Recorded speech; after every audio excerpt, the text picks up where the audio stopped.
The past year hasn't been easy on anyone. The pandemic has taken so much from so many. People at no fault of their own have lost their jobs, have had their long-term health dramatically impacted, and unfortunately, many have lost the ones that they love the most. In real life, I have a job as a news producer, so I've seen and spoken to the people who've been hurt by the pandemic, and I understand how serious it is. Now, I say that to say this. In this video, we're going to explore surviving a pandemic in Skyrim, and I'm in no way trying to diminish the millions around the world who are hurting. If you're one of those people, I am so sorry for whatever it is that this horrible disease took from you. Anyway, I live and work in Louisville, Kentucky in the United States, and I've posted a link in the description of this video and in the comments to resources where you can donate to support those hurt by the pandemic in my community. And I encourage you to do the same, to post any of your community charities to help with COVID victims in the comments section down below. And with that being said, let's get on with the video.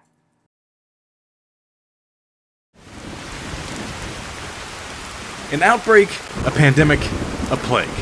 These are all terms that we've grown far too familiar with over the last year. It's a grim reality in our world, but in Skyrim, the worst you have to worry about is contracting rock joint from a horker bite, and then trekking your way back to Whiterun to cure it. We've all played our fair share of survival horror games and survival RPGs, but what if we take the survival genre and our real-life nightmare and turn Skyrim into a survival pandemic game?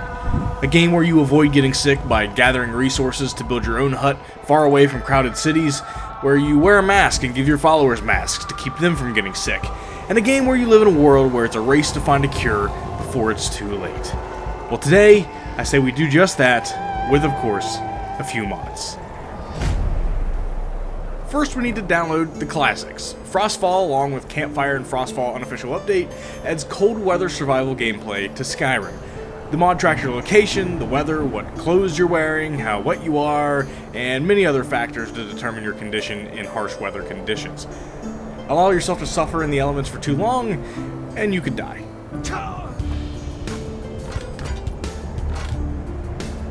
Now, to keep that from happening, we want to install Campfire.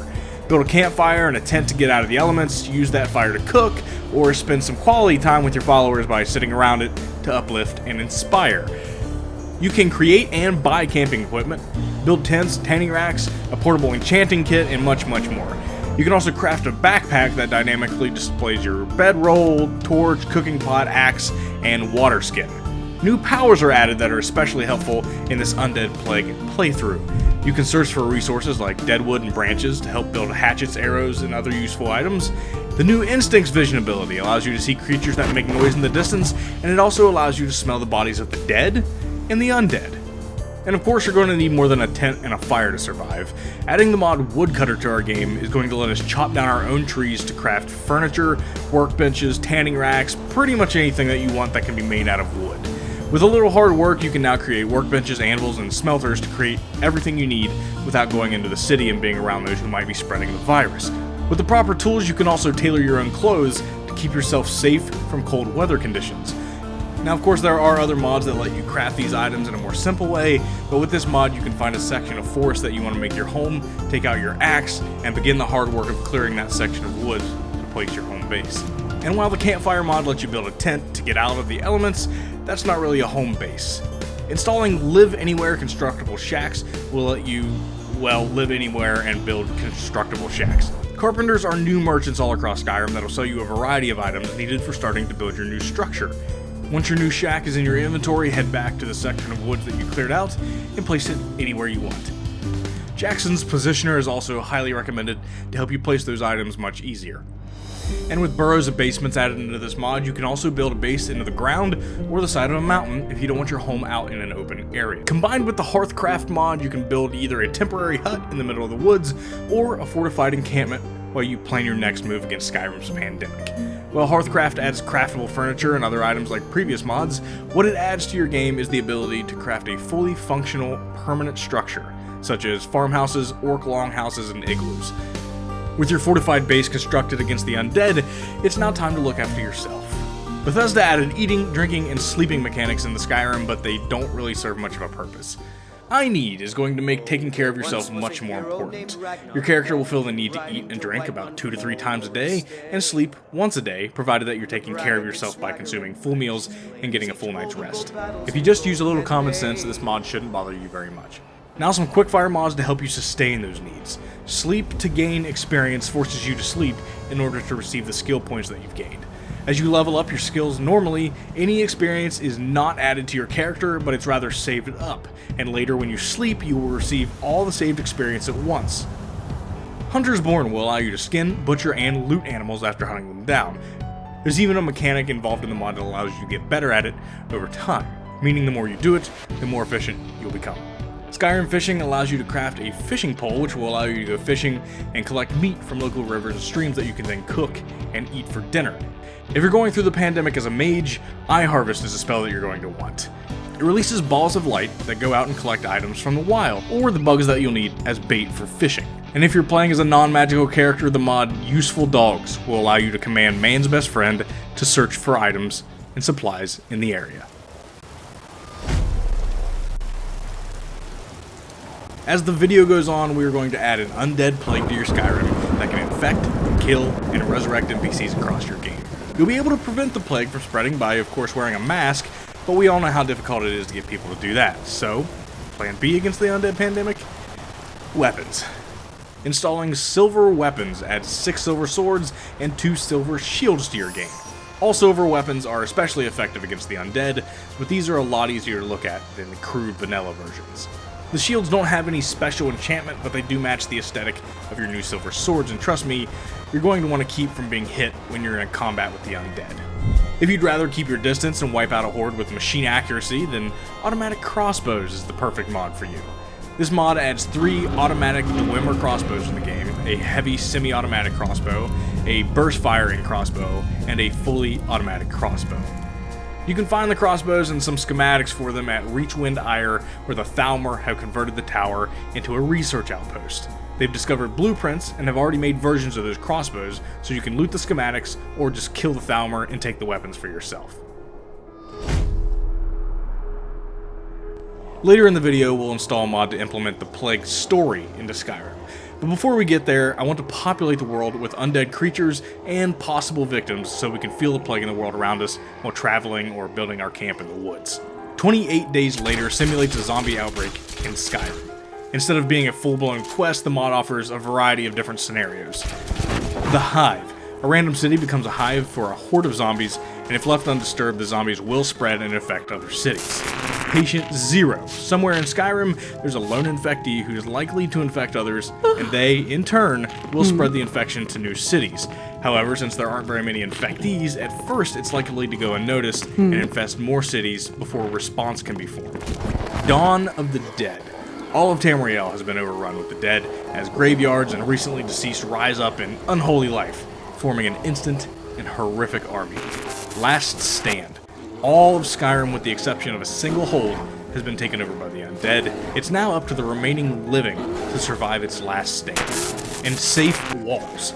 The undead are rising all throughout Tamriel and are attempting to breach the walls of the cities. The plan of the people to hopefully simply wait out the apocalypse. It also adds a few new powers to the game. Barricade Door is my favorite. It lets you block a door to prevent zombies from getting through it.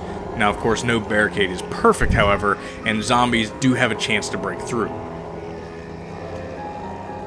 Finally, the mod lets you issue orders to NPCs to help evacuate a city that zombies are currently taking over. Outside of cities, the mod adds couriers at inns, which you can ask for the latest rumors. But of course, couriers tend to travel a lot, and they could possibly be carriers of the virus. The People of Skyrim 2 will populate the world with even more people to become victims of the plague or to fight against it. You'll encounter new enemies, new caves, dungeons, bandit camps, settlements, homes, NPCs, and other followers, trainers, and so on. Populated Skyrim Hell Edition is a culmination of multiple mods that populate Skyrim. Cities, towns, and villages will have more people. Dungeons, caves, and ruins are more populated. Forts, towers, and roads around the world will have more heroes and enemies to meet. Even prisons around Skyrim are more populated, creating more victims to catch the plague and turn undead. And we want to be out there in the world so that we can experience the survival mechanics that we went over at the beginning of the video, and so we can meet the new enemies and friends now populated across Skyrim. To do that, let's install Simply No Fast Travel. Now, it's a simple mod that does exactly that. Disables the fast travel system in your game.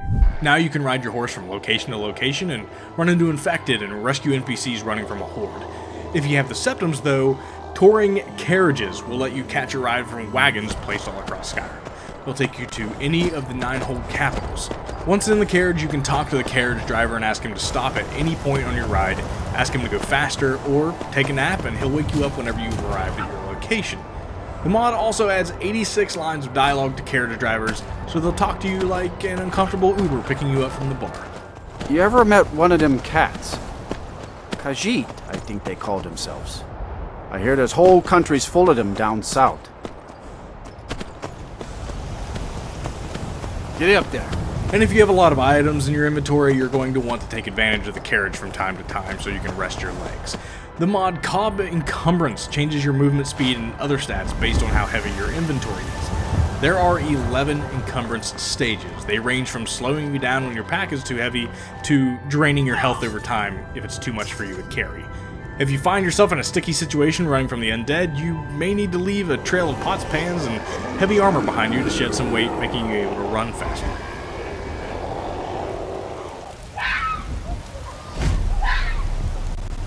Finally, let's take a look at some mods to improve the visual feel and user interface. With Dirt and Blood installed, your character and NPCs will slowly accumulate dirt on their bodies, and after fighting, you'll be covered in blood. Typically, no one's going to care how nasty you are, but let yourself get too dirty, and your speech skill will begin to drop, affecting things like prices, persuasion, and intimidation. Of course, you don't have to stay that way. The mod Wash Off That Blood will let you walk over to the local river and take a soak and clean all that blood and dirt off of your body. Wet and Cold adds visual effects to your character depending on the weather. After a swim, or if it's recently rained, water will drip from your character, and a splash sound effect has been added to the game when walking through muddy or wet ground. When it's cold, you'll see your character's breath, and NPCs will equip gear that properly reflects the weather of the region that they live in. Conditional Idles goes a step further, having your character react to rain, cold, fatigue, headaches, and more. If it's raining and you have a shield equipped, your character and NPCs will hold the shield up and try to block the rain. Running out of stamina will cause your character to try and catch their breath, and if your health drops below half, your character will visibly show pain. Darker Nights is going to make it harder for you to move around after the sun goes down, giving you a good reason to actually stop where you're traveling, start a fire, get out of the rain, get some sleep, and open up some opportunity to use a lot of the survival mods from the beginning of this video. And while you're sitting around the fire with your followers, it's really hard to appreciate your surroundings when every menu that you go into pauses the game. To fix that, we're installing SkyrimSouls. SkyrimSouls will let the world keep going on around you while you're reaching into your pack to shove sweet rolls down your throat after taking down a bunch of zombies. But you can see how an unpaused game menu can make it hard to heal yourself or swap between your silver sword and automatic crossbow while running away from a bunch of zombies.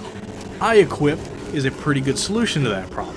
It adds a hotkey menu to your gameplay.